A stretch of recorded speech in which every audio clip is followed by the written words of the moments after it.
What I want to say about partnerships is we think about how we work together across institutions, public and private sector, to help more people get jobs, to help companies get the people they need. How many of you knew by the time you were in the 12th grade that you were either a math, science type or a history, English, and arts type? One or the other.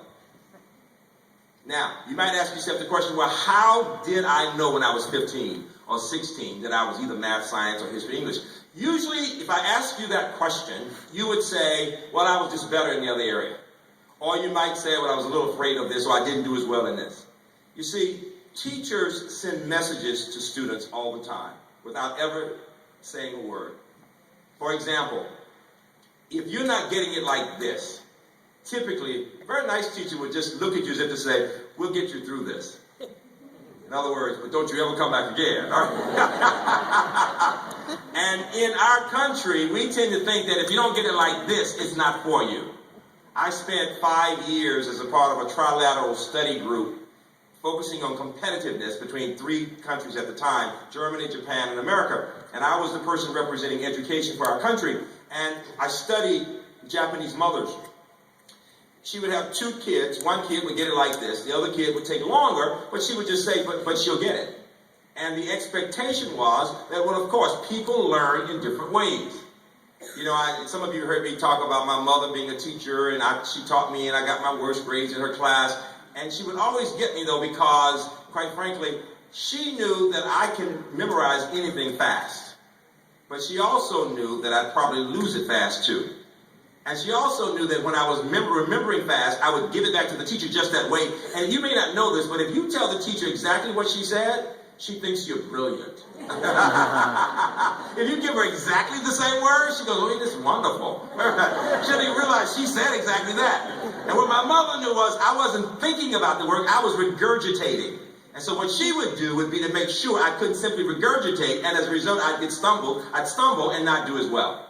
And that's our challenge in this country as we think about math and science, that we tend to assume that the ones who get it like that are the ones who are necessarily the best, not realizing that sometimes when somebody struggles to get something, they have it for life. Sometimes when it takes you longer to achieve something, you never forget it. I would even say that about the job search. You know, Ann and my colleagues at UMBC, we're always telling students, get started on internships early. Do not wait until you're a senior to talk about getting a job, because then you think you're going to be the CEO next year. You think that your grades are the only thing that count. You don't know what it means to be on a team. You don't understand the culture of a place. You have not had experiences in presenting, and yet you think the world wants you.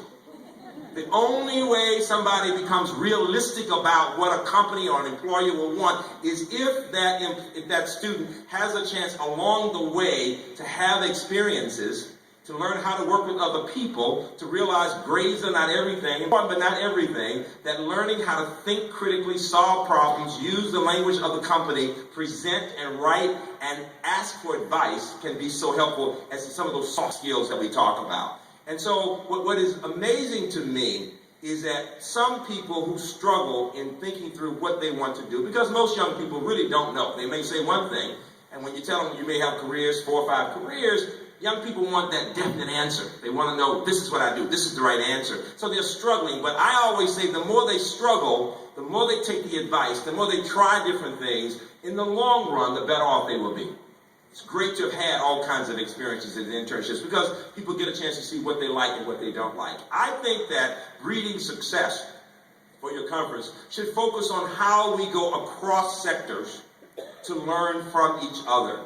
I know you've got people here from places like Northrop Grumman and the National Security Agency. In fact, I think one of the teams presenting is Mike from Northrop Grumman with Carolyn and Ann giving a presentation. And what's interesting about it is that's the company and university and different parts of the university, from institution advancement to career services, talking about how across the university and with other institutions, other companies, you can make a big difference in terms of reaching certain goals as you set certain goals. I think the National Security Agency is here. We're proud that probably 700, it's actually now, I was told over 800 of their employees are my graduates at NSA, and my goal is to get it to 1,000. That's what I'm working towards right now, right? That's the goal, 1,000. When I spoke to the Navy, I was delighted to tell them 2,000 of their graduates, of my graduates, of UMBC's graduates, are in the Navy right now. And a part of that has to do with the fact that we have students on campus from 150 countries.